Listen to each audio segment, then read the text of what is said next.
உலகெங்கும் வாழும் என் இனிய சகோதர சகோதரிகளே அனைவருக்கும் வணக்கம். நம்ம சேனலை நிறைய பேர் பார்த்துட்டு இருக்கிறீங்க, நிறைய பேர் சப்ஸ்கிரைப் பண்ணியிருக்கிறீங்க, நிறைய பேர் லைக் பண்ணியிருக்கிறீங்க. எல்லாருக்கும் முதல்ல நன்றி. இன்னைக்கு நம்ம பார்க்க போகிற பதிவு என்னன்னா, நம்ம எல்லாரும் பார்த்து பயப்படுறாங்க, முக்காவாசி மக்கள் பயப்படக்கூடிய ஒரு பதிவு 7.5 சனி. ஐயோ சனியா, சனின்னு பேரை கேட்டாவே அலறாங்க.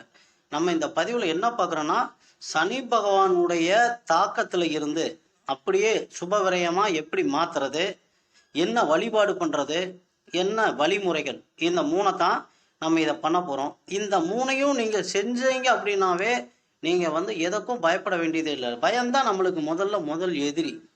அதனால் நீங்கள் ஸ்கிப் பண்ணாமல் கொஞ்சம் பாருங்கள். பார்த்துட்டு உங்களுக்கு பிடிச்சிருந்தா மற்றவங்களுக்கும் கொஞ்சம் ஷேர் பண்ணி கொடுங்க, அவங்களும் பயனடையட்டும். இப்போ இதை நம்ம பார்க்குற பதிவில் பார்த்தீங்கன்னா, சனி பகவான் 7.5 சனி. 7.5 சனின்னா என்ன?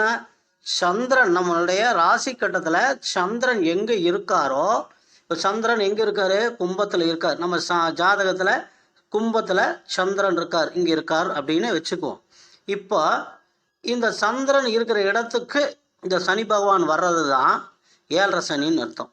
இப்போ 7.5 சனியில் முன்னாடி வர்றப்பவே, மகரத்துக்கு வர்றப்பவே அது விரய சனி அப்படின்னு பேர், இது ஜென்ம சனின்னு பேர். அதுக்கு அடுத்த 2.5 வருஷம் வர்றது பாத சனின்னு பேர். ஆக ஒவ்வொரு ராசியிலையும் உங்களுக்கு தெரியும் 2.5 வருஷம் ஒரு சுத்து. சனி பகவான் ஒரு சுற்றிட்டு வர்றதுக்கு 30 வருஷம் ஆகும்.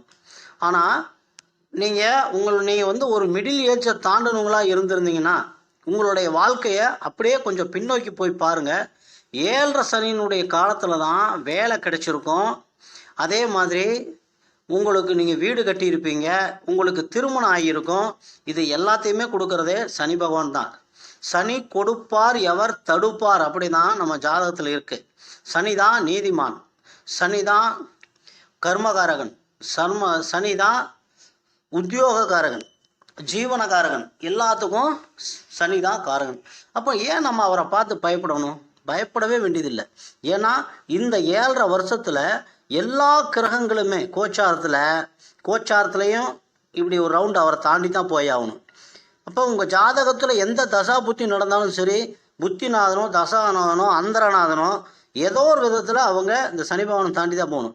அப்போ பாதகம்னா பாதகம் மட்டும்தான் நடக்குமான்னா கிடையவே கிடையாது, எல்லாமே கலந்து தான் நடக்கும். அப்போ பாதகத்தை கூட நமக்கு சாதகமாக எப்படி மாற்றிக்கிறதுங்கிறது தான் இந்த பதிவோட முழு நோக்கமே. இப்போ இதை பார்த்தீங்கன்னா, இப்போ சனி பகவான் இருக்கார்.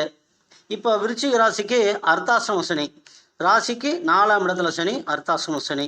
இப்போ கடகத்தில் இருந்து சனி பகவான் 8ஆம் இடத்துக்கார், 8 அஷ்டம சனி. அப்போ அஷ்டம சனி சர்வசாதாரண பேசுகிறாங்க, ஐயோ அஷ்டம சனி, ஐயோ 7.5 சனி, அப்படியெல்லாம் பயப்படாதீங்க. சனி கொடுப்பார், எல்லாத்தையும் கொடுப்பார். ஆனால் என்ன நீங்கள் தெரிஞ்சுக்கிட்டீங்கன்னா போதும். சனி பகவானுடைய காரகத்துவம் என்ன? சனி பகவான் மந்தக்காரகன், விரயத்தை கொடுப்பார். கண்டிப்பாக 7.5 சனியில் உங்களுக்கு பெரிய விரயம் உண்டு. அது சுப விரயமா அசுப விரயமாங்கிறது உங்களை பொறுத்து தான், நீங்கள் தான் தீர்மானிக்கணும். நீங்கள் எதுவுமே பண்ணாமல் விட்டுட்டீங்கன்னா அது அசுப விரயத்தை கொடுத்துருவார். இப்போ இது 7.5 சனி காலத்தில் நீங்கள் வீடு கட்டலாம், கல்யாண வயசில் குழந்தைங்க இருந்தால் திருமணம் பண்ணி வைக்கலாம், அதுக்கடுத்து ஒரு பேங்க்கில் கொண்டு பெரிய அமௌண்ட்டை டெபாசிட் பண்ணலாம். ஏதோ ஒரு விதத்தில் நீங்கள் அமௌண்ட்டை பெரிய செலவாக பண்ணிடுங்க. அப்படி பண்ணிட்டீங்கன்னா அந்த சனி பகவானுடைய பாதிப்பு உங்களுக்கு கிடையவே கிடையாது.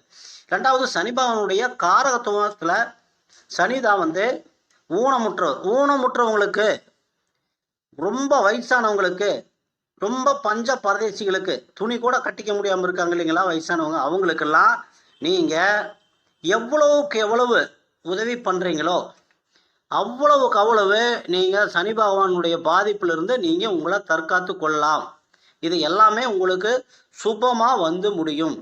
அடுத்து கடவுள் வழிபாடு அப்படின்னு நீங்கள் பார்த்தீங்க அப்படின்னா, சனி பகவானுடைய அதிதேவதை அப்படின்னா சாஸ்தானா ஐயப்பன். அப்போ நீங்கள் சபரிமலைக்கு போயிட்டு வந்துக்கிட்டு இருக்கிறது உங்களுக்கு ஒரு வீடு நல்லா சுபிச்சமாக இருக்கும். உங்களுடைய தொழிலிருந்து எல்லாமே நல்ல வளர்ச்சி கொடுக்கும். அடுத்தது, சரி பெண்களாக இருக்கிறாங்க, சபரிமலைக்கு போக முடியல, என்ன பண்ணோம் அப்படின்னா, வீட்டில் தினசரி நீங்கள் நல்லெண்ணெய் தீபம் போட்டு பாருங்கள். நல்லெண்ணெய்னா சுத்தமான தீபமாக இருக்கணும். ஏன்னா சனி பகவானுடைய எண்ணெய் எப்படின்னா நல்லெண்ணெய் தான் சனி பகவான்.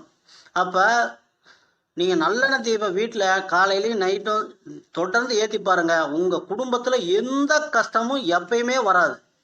இதெல்லாம் வந்து சாட்சாத் உண்மை. நீங்கள் செஞ்சு பாருங்கள். நிறைய வீட்டில் நம்ம பார்க்குறோம், விளக்கே ஏற்ற மாட்டாங்கிறாங்க. அது என்ன அப்படின்னு தெரியல. அப்புறம் ரெண்டாவது, விளக்கு ஏற்றுறேன்னா கடையில் விற்கிற எதையாவது ஒரு எண்ணெயை கொண்டுட்டு வந்து ஊற்றி வைக்கிறாங்க. அப்படி இல்லை, எந்த பொருள் எரிஞ்சாலும் அதுலேருந்து ஒரு சக்தி வெளிப்படும். அப்போ நீங்கள் சுத்தமான நல்லெண்ணெயில் தொடர்ந்து ஏற்றிட்டு வந்து பாருங்கள். சனி பகவானுடைய பாதிப்புங்கிறதோ மற்ற கிரகங்களுடைய பாதிப்புங்கிறதோ எதுவுமே உங்களுக்கு வரவே வராது. அதுக்கு அடுத்த வழிபாடு பார்த்தீங்கன்னா, சனி பகவானுடைய நண்பன் சொல்லக்கூடிய ஆஞ்சநேயர். இப்போ ஆஞ்சநேயர் வழிபாடு பண்ணலாம். அடுத்தது, சிவன் கோயிலில் போய் சனிக்கிழமை நீங்கள் அங்கே இருக்கிற சனி பகவானுக்கு தீபம் ஏற்றிட்டு வரலாம். ஆக இந்த 4 வழிமுறைகளில் ஏதாவது ஒன்றை நீங்கள் தொடர்ந்து செஞ்சு பாருங்கள். நாளையுமே முடிஞ்சால் செய்யுங்க.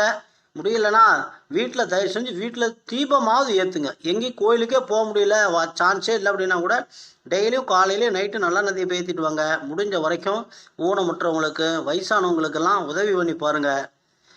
நீங்களுக்கு வந்து இந்த சனி பகவானுடைய எந்த பாதிப்பும் வராது. சனி பகவான் கொடுக்க மட்டும்தான் செய்வார், தடுக்க மாட்டார். அதனால் அவர் என்ன கொடுக்குறாரோ அதை ஏற்றுக்கிறதுக்கு நம்ம தயாராக இருந்தால் போதும். உங்களுடைய 7 சனியாக இருந்தாலும், அஷ்டம சனி, அத்தாசனி, எந்த சனியாக இருந்தாலும் நீங்கள் பயப்படவே வேணாம். இந்த வழிபாடுகளை மட்டும் பண்ணுங்கள். இதனுடைய ரிசல்ட் எப்படி இருக்குது அப்படிங்கிறத இன்னொரு நாள் சந்தர்ப்பம் கிடைச்சா எனக்கு நீங்கள் தகவல் தெரிவிங்க. அதுவரை உங்களிடமிருந்து விடைபெறுவது உங்கள் விசிபி சாமி. எல்லாம் வல்ல எம்பெருமான் ஸ்ரீ முருகப்பெருமான் உங்களுக்கு எல்லா வளங்களையும் நலங்களையும் வாரி வழங்க வேண்டும் என்று கேட்டு இந்த பதிவினை நிறைவு செய்கிறேன். நன்றி, வணக்கம்.